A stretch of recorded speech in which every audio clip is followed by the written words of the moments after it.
Dans la vidéo d'aujourd'hui, je veux vraiment me concentrer sur une chose qui est une légende urbaine. Et cette légende urbaine en particulier est la croyance selon laquelle on fonctionne avec seulement 10% de notre cerveau. Donc on a tous entendu, oui, on fonctionne avec seulement 10% de notre cerveau. Et si on pouvait utiliser tout le reste, on serait super intelligent, mais c'est tout ce qu'on utilise. Premièrement, d'où vient ce chiffre, 10%? Il y a longtemps, en essayant de comprendre le corps humain à travers l'étude de l'histologie et des cellules qui composent les organes, une étude du cerveau a révélé un fait très important. Et c'est que seulement 10% du cerveau était composé de neurones. 90% des cellules du cerveau n'étaient pas des neurones, mais ce qu'on appelle du tissu de remplissage ou de soutien, à qui on a donné le nom de cellules gliales. Ce qui est très intéressant à ce sujet, c'est que dans le cadre du principe du neurone, la théorie du neurone, on croyait que les neurones étaient les cellules fonctionnelles du cerveau, et les cellules gliales étaient là plus ou moins juste en soutien. Eh bien, par définition, cela veut juste dire que vous n'utilisez que 10% de votre cerveau parce que c'est tout ce que les neurones représentent dans le cerveau, 10%. Pendant longtemps, les cellules gliales, encore une fois, n'étaient considérées que comme un tissu conjonctif qui apportait un soutien physique et nutritionnel aux neurones. Mais ces dernières décennies, ce que nous avons commencé à constater, c'est qu'il y avait une incompréhension à l'égard des cellules gliales. Les cellules gliales sont en fait beaucoup plus importantes pour le fonctionnement des neurones qu'un simple soutien physique. Les cellules gliales peuvent inhiber ou activer les neurones. Les cellules gliales se connectent aux neurones. Les cellules gliales peuvent contrôler l'activité des neurones. Donc tout d'un coup, ces cellules gliales que l'on percevait comme des cellules passives dans le cerveau s'avèrent être, en réalité, fonctionnelles et elles intègrent la nature du fonctionnement du cerveau. Et une manière de voir ça avec une analogie simple. Imaginez que les neurones sont les noms dans une phrase et que les cellules gliales sont les verbes et les adjectifs et les adverbes, les compléments de tous les noms. Donc, les cellules gliales créent une image d'ensemble, donc les neurones sont comme un bonhomme allumette et quand vous ajoutez les cellules gliales, vous complétez la nature de l'être humain dans son ensemble. Donc les cellules gliales deviennent une partie intégrante et très fonctionnelle de toutes les activités neuronales. Donc le concept de la théorie du neurone qui disait « seuls les neurones sont impliqués dans le fonctionnement du système nerveux », il s'avère que les cellules gliales le sont aussi. Donc maintenant, on n'a pas affaire à 10% du cerveau, on a affaire à 100% du cerveau. Oui, vous avez accès à 100% de votre cerveau en tout temps. Mais cela signifie-t-il que nous utilisons vraiment tout le cerveau tout le temps? La réponse est non. Parce que ce que nous commençons à découvrir, c'est que lorsqu'on commence à vivre en reproduisant des schémas et des habitudes, ce qui se passe, c'est que nous activons seulement certaines connexions neuronales qui sont des connexions habituelles. Et par conséquent, ce sont les connexions qui sont privilégiées dans notre vie quotidienne. Mais si vous pouvez avoir une activité dans tout le cerveau, vous pouvez améliorer votre conscience et votre vigilance et votre capacité à contrôler votre vie. Donc en gros, ce que ça veut dire, c'est qu'on peut utiliser tout notre cerveau en commençant à penser aux choses dans leur globalité au lieu de simplement rejouer des programmes récurrents qui reviennent encore et qui activent les mêmes chemins cérébraux. Donc pour que ça soit pertinent, une fois que l'on commence à s'engager dans une activité cérébrale globale, nous optimisons nos capacités en tant qu'être humain sur cette planète. Et maintenant, nous commençons à découvrir qu'il y a de nombreuses manières de stimuler et d'activer tout le cerveau. Certaines d'entre elles consistent en de simples exercices, comme quelque chose qu'on appelle la gymnastique cérébrale. Et la gymnastique cérébrale, c'est des exercices très intéressants d'intégration du corps et du système nerveux. Ma main droite est contrôlée par mon hémisphère gauche. Ma main gauche est contrôlée par mon hémisphère droit. Mais voilà un fait intéressant.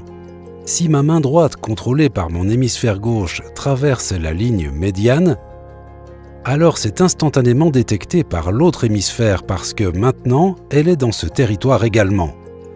Donc quand vous croisez les bras et quand vous croisez les jambes, ce que vous faites, c'est que vous amenez les hémisphères gauche et droit à travailler ensemble en harmonie.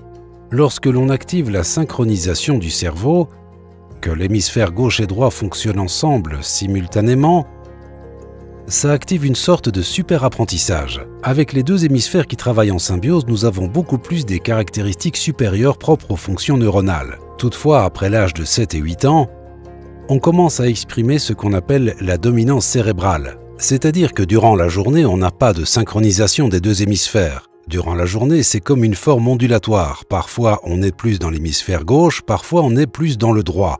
Puis ça revient au gauche et encore au droit. De sorte qu'on sollicite un hémisphère à la fois. Ça s'appelle la dominance cérébrale, quand un hémisphère domine l'autre hémisphère. Eh bien, c'est pertinent parce que intégrer nos vies est très difficile avec la dominance cérébrale pour une raison qui est simple. Comme il a été suggéré, l'hémisphère gauche est basé sur la logique et les détails. Notre hémisphère droit est en fait associé aux émotions et globalité. Cela devient très important parce que si vous n'observez qu'avec votre hémisphère gauche, alors toutes les choses logiques font sens, mais il n'y a pas d'aspect émotionnel. Et au contraire, si vous êtes dans l'hémisphère droit, vous serez touché émotionnellement, mais il n'y a plus de logique. Eh bien, c'est ce qui nous arrive sans cesse à partir de l'âge de 8 ans jusqu'à notre vie adulte. Si vous parvenez à synchroniser les deux hémisphères pour qu'ils coïncident, alors vous actionnez la logique et les émotions en même temps.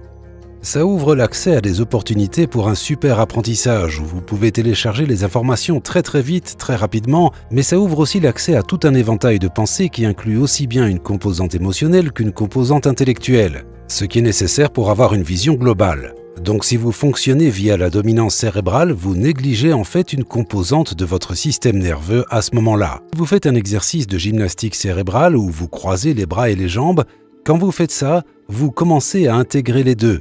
Curieusement, quand les hémisphères sont synchronisés, on est beaucoup plus calme, serein, et on est capable de réellement exprimer des fonctions neurologiques qui nous servent de structure de soutien.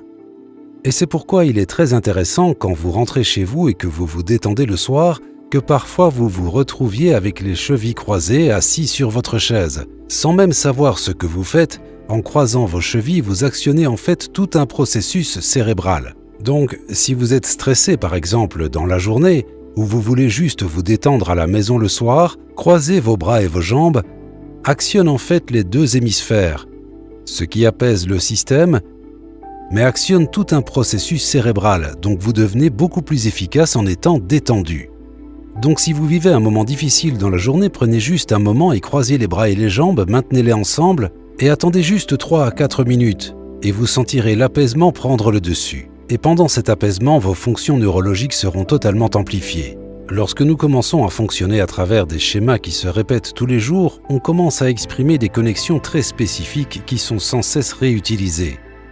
Et par conséquent, on néglige en fait beaucoup de fonctionnalités cérébrales et on accomplit juste les habitudes, les schémas qui se répètent encore et encore. Donc en gros, ce que vous devez réellement comprendre, c'est ça. On peut utiliser 100% du cerveau, mais si on répète sans cesse les mêmes schémas, on n'a pas besoin d'utiliser 100% du cerveau. Donc, une remarque simple. J'aimerais juste vous suggérer que vous commencez à reconnaître que vous pouvez synchroniser vos hémisphères. Vous pouvez faire en sorte que les hémisphères gauche et droit fonctionnent ensemble et rester conscient. Vous utilisez 100% de l'activité cérébrale. Et quand vous faites ça, vous trouvez aussi que votre vie est plus simple, plus harmonieuse et plus saine. Parce que dès que vous utiliserez tout votre système nerveux, cela soutiendra votre vie et optimisera votre croissance. Et ça devient important. Donc ne croyez pas que vous n'utilisez que 10% de votre cerveau. Cette légende est fausse. Vous pouvez utiliser les 100%. Et c'est à votre portée.